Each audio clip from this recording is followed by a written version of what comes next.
My husband is taking me and our 9-year to Italy this holiday season.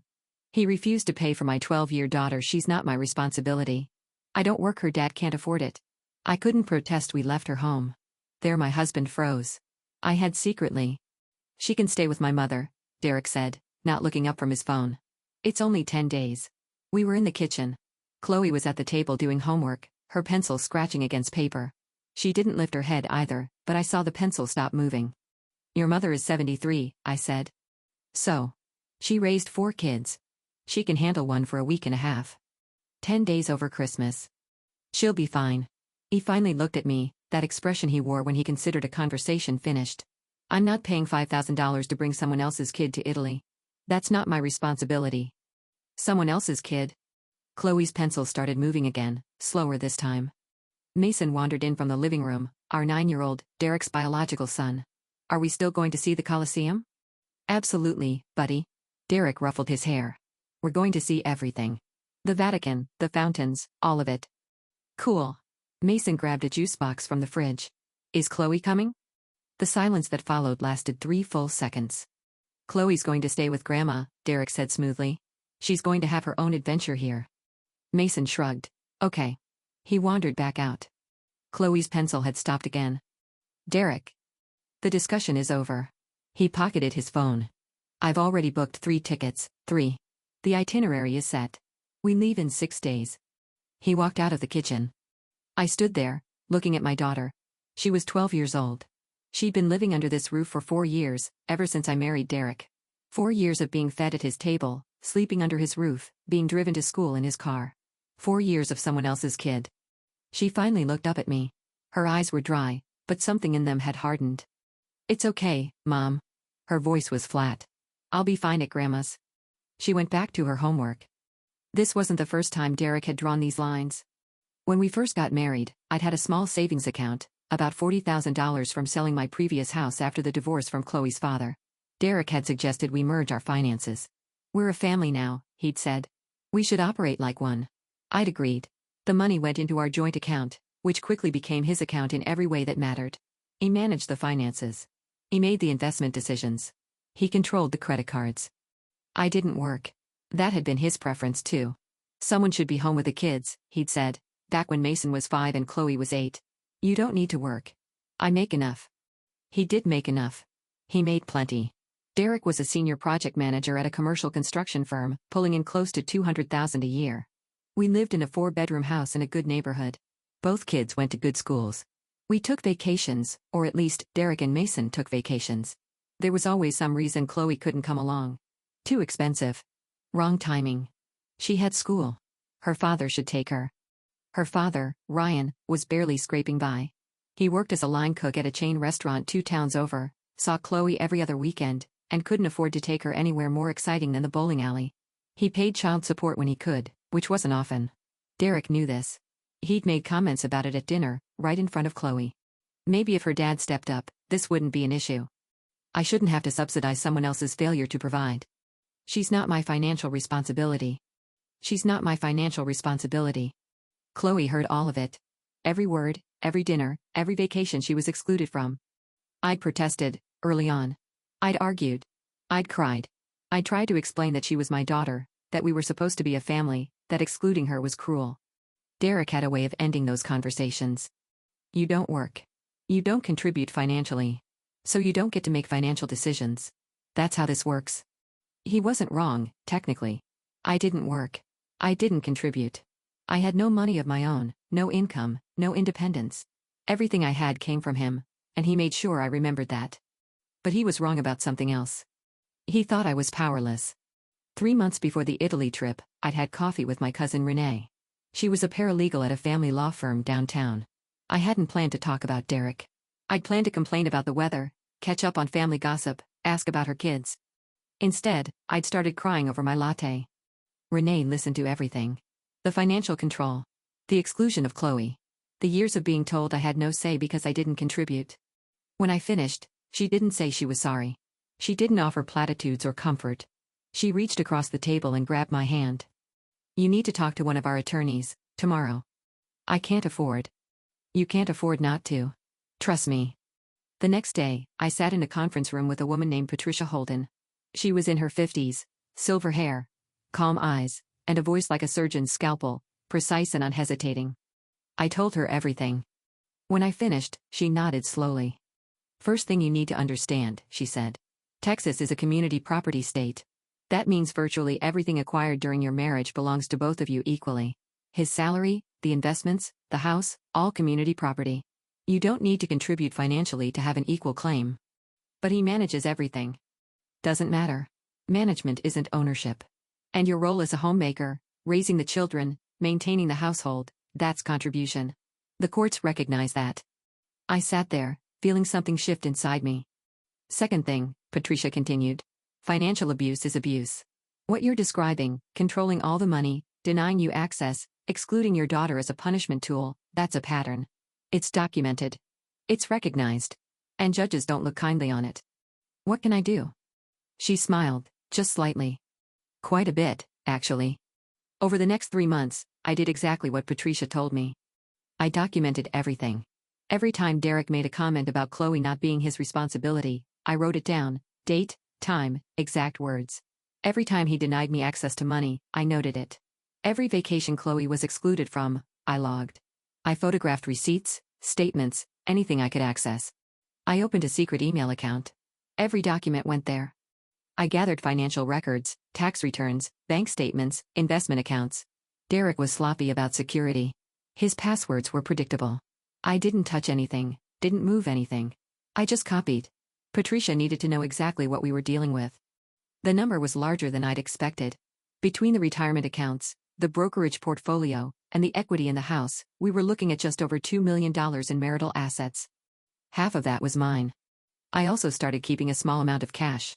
Derek gave me a household allowance for groceries and incidentals, $500 a month on a debit card he monitored. I started paying cash when I could and keeping the difference. 20 here, 30 there. Over 3 months, I accumulated almost $800 in a lockbox hidden in the back of my closet. It wasn't much, but it was something. Patricia filed the initial paperwork the week before the Italy trip. Petition for divorce, request for temporary orders, motion to freeze marital assets pending litigation. The papers were sitting in the courthouse, sealed, waiting. The process server was scheduled to find Derek in 2 days. But then Derek announced Italy. He'd been planning it for months, apparently. A surprise Christmas trip for the family, meaning him, Mason, and me. Not Chloe. Never Chloe. He presented it at dinner, pulled out his phone, showed us the itinerary. Rome, Florence, Venice. 10 days. 5-star hotels. First-class flights. I'll tell my mom to expect Chloe, he said, like it was nothing. Mason cheered. Chloe stared at her plate. And I sat there, thinking. I know it's a lot, Patricia said when I called her the next morning. But actually, this could work in your favor. How? If he takes you out of the country, he has no idea what's happening back home. He can't interfere with the legal process. He can't move money around. He can't do damage control. And when he finds out, well, he'll be in Italy. Not much he can do from there. But Chloe. Have her stay with someone you trust. Your mother? A friend? Someone who isn't his mother. I thought about it. My mother was in Arizona, too far away. But my sister, Ellen, lived 20 minutes away. She'd offered to take Chloe before. Derek had refused, said it wasn't appropriate, said Chloe needed to stay with family, meaning his family. My sister can take her. Good. Make sure it's arranged before you leave. And keep documentation of everything, his refusal to include her, his exact words. This trip is going to help your case enormously. The night before we left, I told Derek that Ellen would take Chloe instead of his mother. Absolutely not. Your mother is 73. She has mobility issues. Ellen has a daughter Chloe's age. They can spend Christmas together. I said no. I'm not asking. He went still. I'd never said that to him before. Not once in 4 years. Excuse me? Chloe is my daughter. If you won't pay for her to come with us, I get to decide who she stays with. That's Ellen. I already called her. She's expecting Chloe tomorrow morning. Derek's jaw tightened. He looked at me like he was seeing someone unfamiliar. Fine, he said finally. Do what you want. But we're leaving at 6. If you're not in that car, we're going without you. I'll be in the car. I went upstairs to help Chloe pack for Ellen's house. Mom? She sat on her bed, watching me fold her clothes. Yeah, sweetheart? Why do you stay with him? I stopped folding. She was 12 years old, and she was looking at me with clear eyes, waiting for an honest answer. I'm working on it, I said quietly. Just trust me, okay? I'm working on it. She didn't look convinced. But she nodded. We dropped Chloe at Ellen's the next morning. Derek didn't get out of the car. He stayed behind the wheel, scrolling through his phone while Mason said goodbye to Chloe through the window. I walked her to the door. 10 days, I said. I'll call you every night. Okay. She hugged me, tight. Have fun, I guess. I love you. Love you too. Ellen stood in the doorway, watching Derek's car. She knew some of what was happening, not all of it, but enough. I told her to expect a call from Patricia if anything went wrong. Take care of her, I said. You know I will. I got back in the car. Derek pulled away without a word. We flew first class to Rome. Derek and Mason sat together. I sat across the aisle, alone, watching the clouds through the window and thinking about what would happen in 60 hours. The first 2 days in Rome were strange. Derek was in vacation mode, cheerful, generous, attentive in a way he rarely was at home. He bought Mason gelato every afternoon. He took photos of us in front of the Colosseum. He held my hand walking through the Forum. I smiled. I posed. I played the part. Inside, I was counting hours. On our third morning in Rome, I woke to Derek's phone buzzing on the nightstand. He was in the shower. I glanced at the screen, a notification from his bank app. Alert, account hold placed. Contact your institution. My heart started pounding. I forced myself to breathe. It was starting. Derek came out of the bathroom toweling his hair. His phone buzzed again. He picked it up, frowning. That's weird. What? Bank alert. Probably nothing. He tapped the screen. I watched his face change, confusion first, then irritation, then something else. Something colder. What the hell? What's wrong? He didn't answer. He was already dialing, pressing the phone to his ear. Yes, hi, I need to speak with someone about my account. There's some kind of hold. What do you mean you can't? I'm the primary account holder. Derek Whitman. Whitman. I sat on the edge of the bed, watching. What do you mean it's a legal order? What kind of... No, I'm not in the country, I'm in Italy. I need this resolved immediately. My credit card, what? He lowered the phone slowly. His face had gone pale. What's going on? I asked. The accounts are frozen. His voice was strange, thin. All of them. The checking, the savings, the investment accounts, everything, frozen? Why? He looked at me. Something in his eyes had shifted, suspicion, creeping in at the edges. There's a court order. Something about a divorce petition. I didn't say anything. Kate. His voice was harder now. Do you know something about this? Yes. The word hung in the air between us. Derek's face went through several expressions in rapid succession, disbelief, confusion, then rage. You filed for divorce? I did. From Italy? You filed for divorce while we're in fucking Italy? I filed before we left. The papers were served yesterday. The temporary restraining order on the accounts went into effect this morning. He threw his phone onto the bed. You can't do this. You can't just freeze my accounts without. Our accounts, I said. Texas is a community property state. Everything acquired during the marriage is shared equally. I have as much right to those accounts as you do. He stared at me. You've been planning this? Yes. For how long? 3 months. He started pacing, running his hands through his hair. This is insane. You don't work. You don't have any money. How did you even? My cousin is a paralegal. She connected me with a family law attorney. Patricia Holden. She's very good. Patricia, he stopped pacing. You hired a divorce lawyer? With what? I give you $500 a month for groceries. I saved. Saved what? Enough. His face twisted. You've been stealing from me. I've been protecting myself. There's a difference. Protecting yourself from what? I gave you everything. You live in my house, drive my car, spend my money. Your money. I stood up. That's the thing, Derek. It's not your money. It never was. Every dollar you earned during our marriage is community property. I contributed to this family for 4 years. I raised your son. I maintained your home. I gave up my career because you wanted someone home with the kids. The courts recognize that contribution. Even if you don't. He was silent for a long moment. This is about Chloe, he said finally. This is because I didn't bring her to Italy. This is about a lot of things. But yes, Chloe is one of them. She's not my daughter. She's my daughter. She's been living in your house for 4 years. You feed her every night, you drive her to school, you sit at the same dinner table. And you treat her like a stray dog who wandered in through the back door. You exclude her from every vacation, every trip, every special occasion. You make her feel like she's unwanted in her own home. Because she's not my responsibility. She's 12 years old. My voice rose despite myself. She's a child. You don't get to make a child feel worthless because of who her father is. You don't get to punish her for existing. I'm not punishing her. You told her she couldn't come to Italy because you didn't want to spend money on someone else's kid. She heard you. She heard all of it.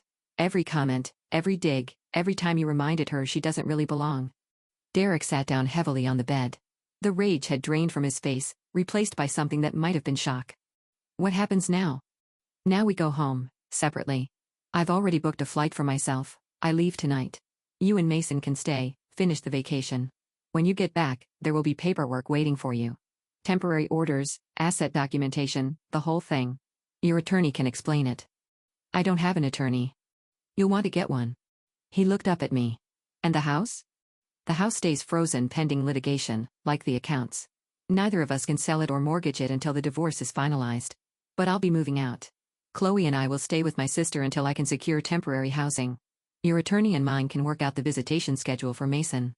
You've thought of everything. I had 3 months. He was quiet for a long moment. I never thought you had it in you, he said finally. I know you didn't. That was the problem. I'd already packed the night before, after Derek fell asleep. One small carry-on with the essentials.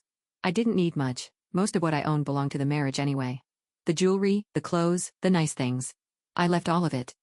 I took my passport, my secret email login, my lockbox cash, and one family photo that included Chloe. Derek didn't try to stop me. He sat on the bed, staring at the wall, while I gathered my things. Tell Mason I said goodbye, I said at the door. Tell him I'll see him soon. That I love him. That this isn't his fault. What do I tell him about why you left? Tell him the truth. Tell him his mom needed to take care of something important. I walked out. The flight back to Texas was 14 hours. I spent most of it staring out the window, thinking about what came next. Patricia had outlined it clearly. The next few months would be complicated: temporary orders, discovery, negotiations. Derek would lawyer up. He would fight. He would try to minimize my share of the assets, argue that I hadn't contributed, paint me as a gold digger who married him for his money. But Patricia wasn't worried. We have documentation, she'd said. 4 years of financial control, 4 years of excluding your daughter, 4 years of isolation and manipulation. Any judge who sees this record is going to have serious questions about Mr. Whitman's character. And in Texas, judges have a lot of discretion in how they divide assets.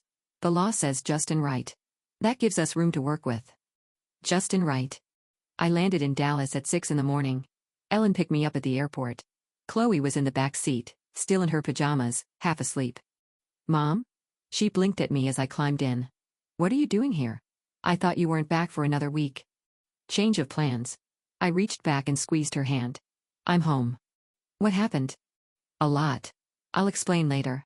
But we're going to stay with Aunt Ellen for a while, okay? And things are going to be different. Different how? I looked at my daughter. 12 years old. 4 years of being told she wasn't wanted. Different better, I said. I promise. Ellen drove us back to her house. Chloe fell asleep again, leaning against the window. My sister glanced at me. You did it. I did it. How do you feel? I thought about it. Like I can finally breathe. The next few weeks were chaos in the way that legal things always are. Papers to sign, deadlines to meet, conferences with Patricia and her team.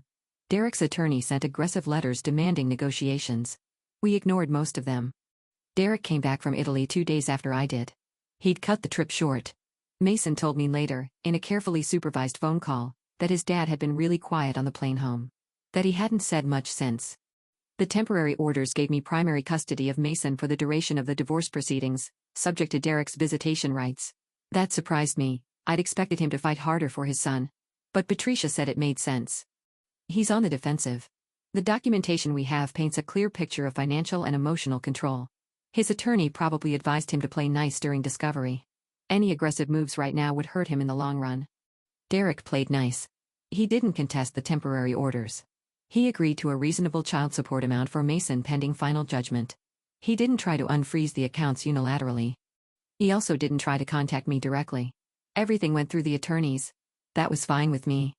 3 months into the proceedings, we reached a settlement conference. Both sides in a room, hashing out the final terms. Derek looked different, thinner, older around the eyes.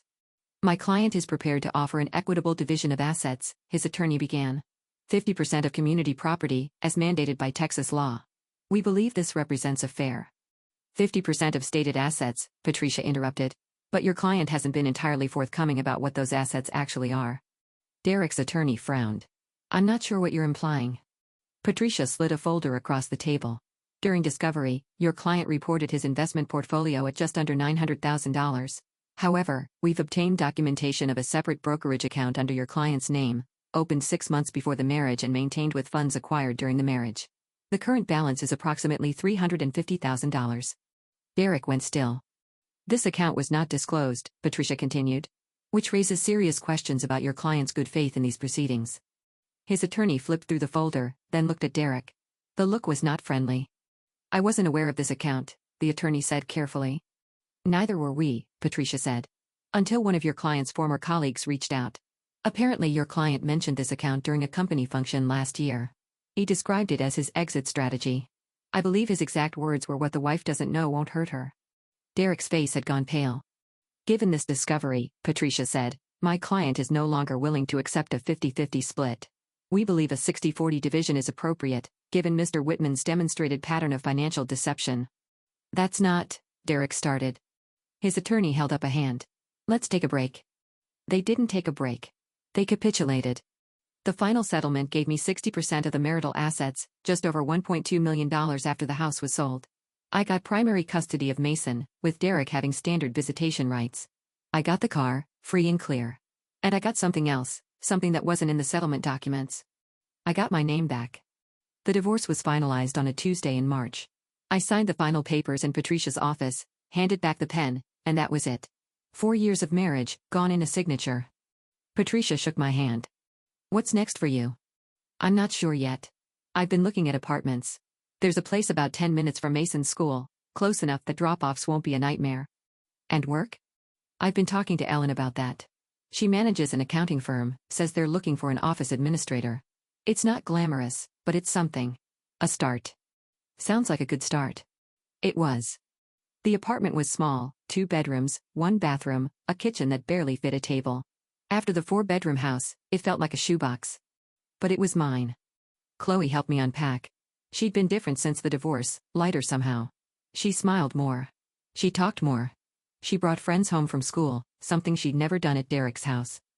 Mom? She was stacking dishes in the cupboard, handing them to me one at a time. Yeah?